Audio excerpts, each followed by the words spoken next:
People see our faces. They know who said it. I'm sorry to say this, but nobody knows who you are. They can hear your name. They can't see you. If I say something stupid on television tonight, people know it's me saying it. If you do, with all due respect, you can disappear and no one knows. Yes, the meaning of this thing is women are by nature dangerous to men and society. Therefore, they must be covered, they must be buried. That's the meaning of it. And that's what I cannot accept. Essentially, I think, that's Yasmin's opinion. No, it's not my opinion. Yes, that it is. It is your opinion. Ask the Taliban. Ask Taliban why they're imposing it. A debate was held in East London whether the niqab should be banned. The niqab is that thing that women wear in Islam, which covers their entire face but their eyes, if it should be banned in England. This was a debate that Douglas Murray took part of and Muslim women took part of. Let's watch and see what they had to say. Just begin with you, Fatima. Yes. 56% of British people don't really support the wearing of the full face veil in public. They don't want it. Well, I think it depends on where you take the poll, really, because, something that I've recently launched is a project called Secrets of a Muslim Woman, and it's all about letting people know why we do what we do, because I think a lot of it is to do with not really being familiar with it. I mean, my message to the British public is that you've got nothing to fear. This is a piece of cloth. They don't feel that, though, do they? Because elsewhere in this poll, a majority said they don't know how to relate to a woman wearing a full face veil. I think, the people who have actually interacted with women who wear the face veil, people who work with them. I mean, we're in East London today. In East London, the veil is practically, normal on the streets of East London. Because it was occupied by the immigrants. Of course, it's normal. Who've actually interacted and worked with women who wear the veil have absolutely no problem with it. I think it's the fear of the unknown. Douglas Murray, would you like to see the veil banned here? Well, I think, like a majority of British people, I think that it should be banned in public places, particularly places like courtrooms, where it's absolutely imperative that a jury are able to see the faces of people who are accused. As for an overall ban, I think, look, my own opinion is that niqab is highly undesirable. I think that we live in a society where people do show their faces, where huge amounts of our social interaction depend on people showing their faces. I think that it's very difficult to enforce a ban in public places like streets, but it should be certainly a desirable thing to discourage its wearing. To impose a ban, but in principle you'd like to see one because you think in Britain it's unacceptable. In public buildings, in courts, in schools, and places like this, absolutely, I think a ban would be very sensible. In streets and so on, I think it's difficult, but it should be societally discouraged. Fatima? No, a ban, I mean, I think it's a complete overreaction. Look, the niqab has been part of the British landscape for the last 20-odd years, OK? Muslim women have been going about their business. We've got a radio presenter here, we've got a scientist, we've got talented Muslim women who've got a lot to give to this society, who've been doing so and been very sensible about it. When we need to remove our face veils, we do it.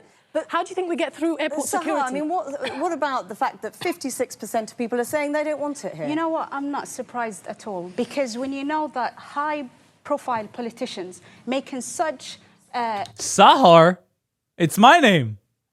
The difference is that my face is uncovered. Offensive comments and big fuss about it. I am not surprised when the public say they are against it.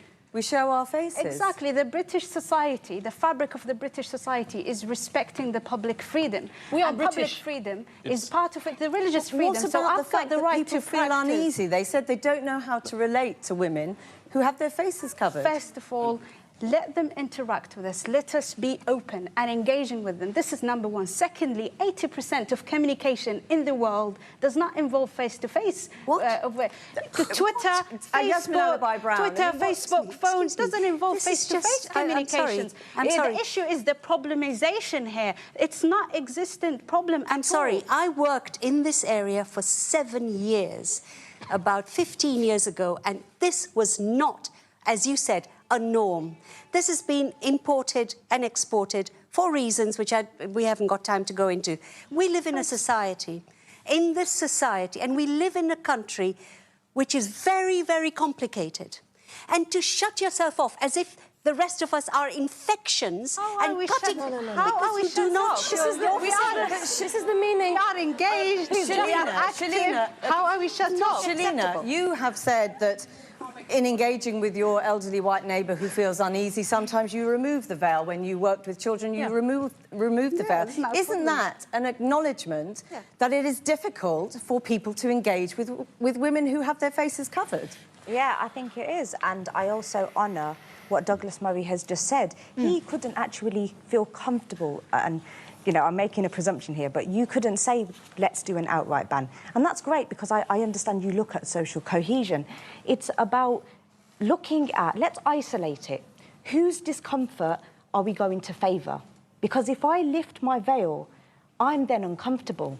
And we've favoured someone's discomfort. We live in a society, but I don't believe in the French ban. I don't think you should do that. But why not? Absolutely. If you're opposed to it, no, if you I think there is a is very simple way of saying, and a non-racist way of saying, in public institutions, everybody, whoever they are, must show their faces. It's Muslim exceptionalism that is becoming the problem. No, it's not. If we have the same rule for everybody, and at home, on the streets, I don't want people stopped.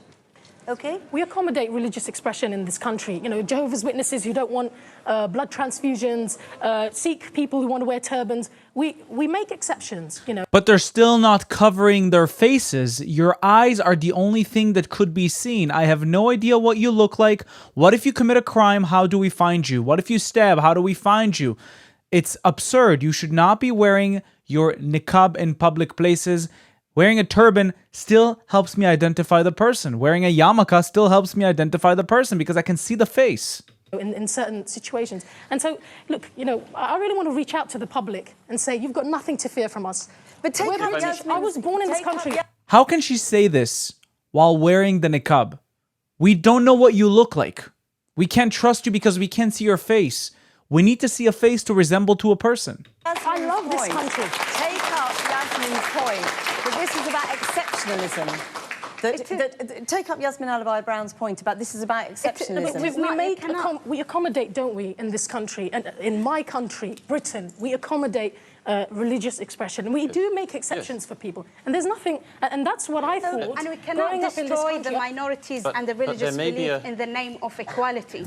What if the majority feel uncomfortable, feel uneasy and say they don't want it? I think then the onus is on us as well, isn't it? I mean, to actually reach out. And I'm hoping that this is just going one step towards that, to say to people, look, you know, we're human beings just like you. But if I may very quickly, religious freedom is an extremely important thing. And I think most people who would agree, I hope in this room, that Britain is the most tolerant place in the world to live, including as a Muslim. Yeah. But let's just add one thing to this, if I may. The issue of social interaction is very important, and not just to me, but obviously to a majority of the British people. Yeah. What I say tonight, what Yasmin says and other people say tonight, people see our faces. They know who said it. I'm sorry to say this, but nobody knows who you are.